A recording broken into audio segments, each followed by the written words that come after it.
उपनगरांमध्ये रात्रीपासूनच पावसाची हजेरी बघायला मिळाली। अनेक ठिकाणी खरं तर वादळी वाऱ्यासह पाऊस बरसला। मुंबई आणि कोकणाला आज ऑरेंज अलर्ट देण्यात आलाय। सोबतच सोसाट्याच्या वाऱ्यामुळे काही भागात बॅनर सुद्धा कोसळल्यात। हे दृश्य आपण बघतोय। पावसाची मुंबई आणि उपनगरांमध्ये रात्रीपासूनच खरं तर पाऊस सुरू झालेला होता। अनेक ठिकाणी वादळी वाऱ्यासह हा जोरदार पाऊस बरसलेला आहे। हे दृश्य आपण बघू शकतोय।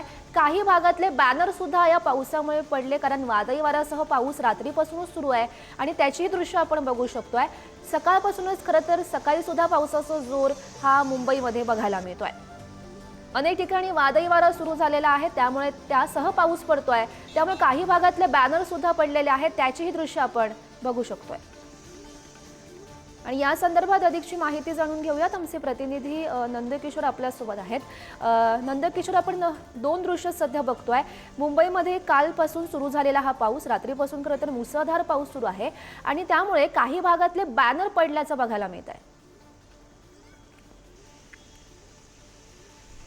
नक्कीच गौरी, पुढचे 3 ते 4 तास मुंबईसाठी अतिशय महत्त्वाचे आहे, कारण मुंबईमध्ये मुसळधार पाऊस पडेल। मुंबईसह उपनगर आणि ठाण्यात सुद्धा पाऊस बरसेल असा एकंदरीत अंदाज जो आहे तो हवामान खात्याकडून वर्तवण्यात आलेला आपल्याला पाहायला मिळतात। मी सध्या सेना भवन परिसरातली मी पहिल्यांदा इथले दृश्य दाखवतोय।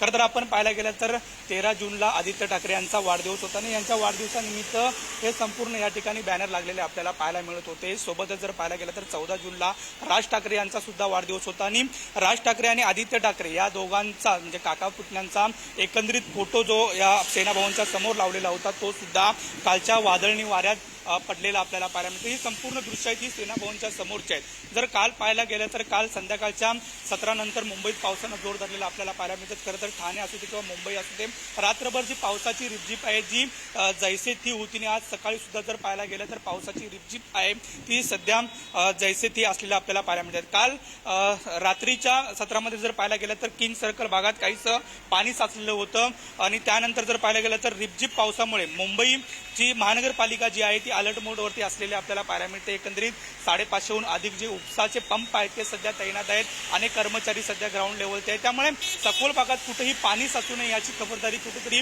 महानगरपालिका घेत असलेली आपल्याला पाहायला मिळते। एकंदरीत 20 जे उपसा पंप आहेत ते फिरते उपसा पंप सुद्धा पालिकेकडून फिरवण्यात येत असलेलं आपल्याला पाहायला मिळते। त्यामुळे आज सुद्धा आत्ता सुद्धा मुंबईत सध्या पावसाचा जोर आहे, मात्र मुंबई महानगरपालिका सुद्धा सज्ज आहे आणि रात्रीच्या सत्रात जर पाहायला गेलं तर काही ठिकाणी जे बॅनर आहेत ते कोसळलेले होते आणि त्याच पद्धतीने जे आत्ताचे आपण दृश्य बघतोय ते मुंबईतील सेना भवन आणि सेना भवनच्या समोरचे लावलेले आदित्य ठाकरे आणि एकंदरीत राज ठाकरे यांच्या वाढदिवसानिमित्त लावलेले बॅनर सुद्धा कोसळलेले आपल्याला पाहायला मिळत आहेत। गौरी, नक्कीच नंदकिशोर, धन्यवाद दिलेल्या या सविस्तर माहितीसाठी।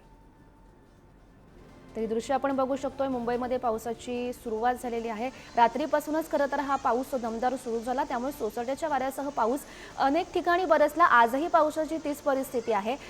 खरं तर मुंबईला पावसाचा येलो अलर्ट देण्यात आलेला आहे काही भागात, त्यामुळे बॅनरही पडल्याचं बघायला मिळत आहे।